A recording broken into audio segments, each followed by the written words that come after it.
உயர்கல்வியில் தமிழ்நாட்டின் சிறப்பு மீண்டும் ஒருமுறை உறுதி செய்யப்பட்டுள்ளது. மத்திய கல்வி அமைச்சகம் வெளியிட்டுள்ள தேசிய நிறுவன தரவரிசை கட்டமைப்பின் தரவரிசையில் தேசிய அளவில் சென்னை ஐஐடி முதலிடம் பிடித்திருக்கும் நிலையில் பொது பல்கலைக்கழகங்கள் வரிசையில் அண்ணா பல்கலைக்கழகமும் தனியார் பல்கலைக்கழகங்களில் SRM அறிவியல் மற்றும் தொழில்நுட்ப நிறுவனமும் பல்வேறு நிலைகளில் வலுவான இடத்தை பெற்றுள்ளன.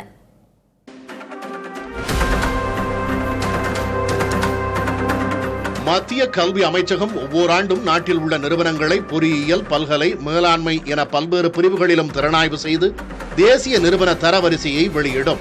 கல்வித்துறையினர் மத்தியில் மிகுந்த மதிப்போடு பார்க்கப்படும் ஒரு மதிப்பீடு இது.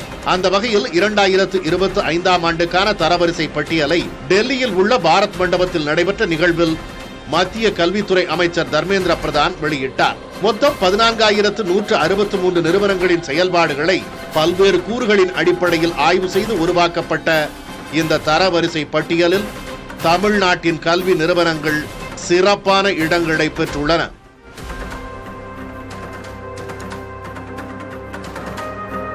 தேசிய அளவில் கல்லூரிகளுக்கான தரவரிசை பட்டியலில் தலை சிறந்த முதல் 100 உயர்கல்வி நிறுவனங்களில் 17, சிறந்த 100 கல்லூரிகளில் 33, சிறந்த 50 மாநில பல்கலைக்கழகங்களில் 10 என பட்டியலில் அதிகமான கல்வி நிறுவனங்களுடன் முதன்மையான இடத்தை பெற்றுள்ளது தமிழகம்.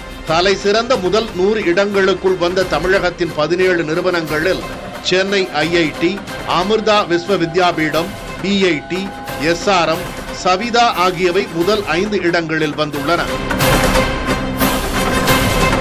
தேசிய அளவிலான கவனிக்கத்தக்க இடங்களை பெற்ற தமிழக கல்வி நிறுவனங்களில் சென்னை ஐஐடி சிறப்பிடம் பெறுகிறது. ஒட்டுமொத்த செயல்பாடுகள் சார்ந்தும் பொறியியல், புதிய கண்டுபிடிப்புகளுக்கான பிரிவுகளிலும் தேசிய அளவில் முதல் இடத்தை பெற்றுள்ளது சென்னை ஐஐடி. தொடர்ந்து முதல் இடத்தில் வருது. நிறைய ரெஸ்பான்சிபிலிட்டியோட பார்க்குறேன். இப்போ 10 வருஷமாக நம்ம ஒரு ரேங்கிங் ஃப்ரேம்வொர்க், ஒரு ரொம்ப டிரான்ஸ்பரண்ட், ஓப்பன், அக்கௌண்டபிள் ரேங்கிங் ஃப்ரேம்வொர்க்கு நம்ம கவர்மெண்ட் நமக்கு கொடுத்துருக்கு. அந்த ரேங்கிங் ஃப்ரேம்வொர்க்கில் தொடர்ந்து முன்னிலையில் இருந்தோன்னா அது ஒரு பெருமையாக இருக்குது. அதே சமயம் இட் கம்ஸ் வித் ரெஸ்பான்சிபிலிட்டி. நிறையா நம்ம பொறுப்பேற்று நிறையா இந்தியாவுக்காக செய்யணும் அப்படிங்கிற ரெஸ்பான்சிபிலிட்டியும் இதோடு சேர்ந்து வருதுன்னு பார்க்குறேன்.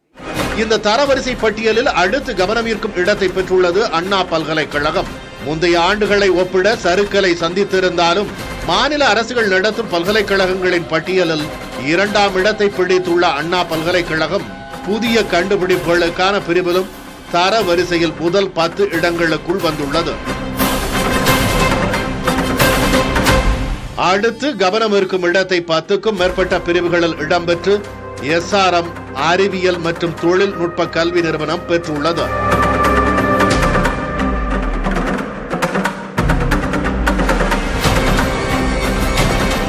மருத்துவம், பொறியியல், சட்டம், மேலாண்மை, கட்டுமானவியல், ஆராய்ச்சி என்ற பல்வேறு துறைகளிலும் சிறப்பிடங்களை பெற்றுள்ளதன் வாயிலாக தனியார் கல்வி நிறுவனங்களில் வலுவான இடத்தை பெற்றுள்ளது SRM. That our SRM Institute of Science and Technology, which is a multi-speciality, multi-stream institution, university, has done very well across its various institutions, and we have continued our good run for the last so many years, and we have done very well this year also. And whether it is at the state level and mainly of course at the national level, we have continued to do well. We have done well in the 2025 rankings also. Definitely Tamil Nadu has done very well this year also. It has emerged as a powerhouse of education. Traditionally, there is a lot of emphasis given to school education, college education and higher education also. We have seen it for the last more than 100 years. Some of the finest institutions are there in the state of Tamil Nadu.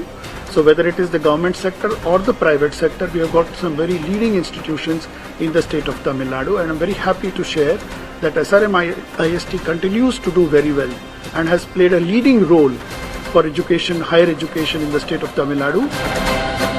தேசிய அளவிலான தரவரிசை பட்டியலில் தமிழக கல்வி நிறுவனங்கள் பெற்றுள்ள இடம் உயர்கல்வியில் சிறந்த தமிழ்நாடு என்பதை மீண்டும் ஒரு முறை நிரூபிப்பதாக கூறியுள்ளார் தமிழக முதல்வர் மு.க. ஸ்டாலின்.